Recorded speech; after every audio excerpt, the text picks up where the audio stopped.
Today, I will speak about the effect of the sodium on your heart.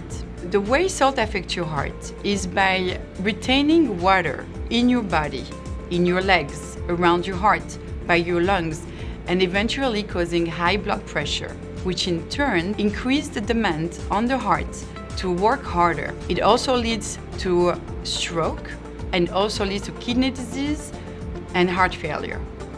So having known that, how much salt or sodium are you allowed to ingest daily? The recommendation goes that you're allowed to have 2,300 milligrams of sodium daily. You'll be surprised, but sodium is found naturally in bread, in sandwiches, in cheese, in chicken, in eggs, pizza, celery, beets, for example, and milk, as well as savory snacks such as chips, popcorn, crackers, and others.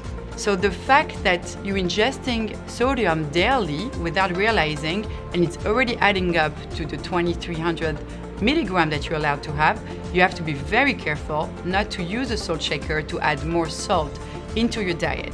When you buy prepackaged food, it's very important to look at the label.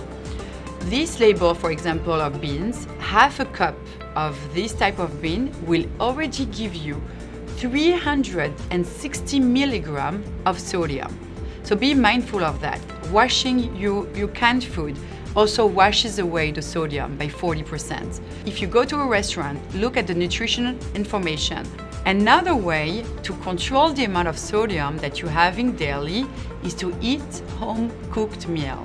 The home-cooked meal, you control how much salt you're putting in your food and you control the way you're eating it. So that's extremely important. Here's a list of the tips that you can use in order to decrease your sodium intake.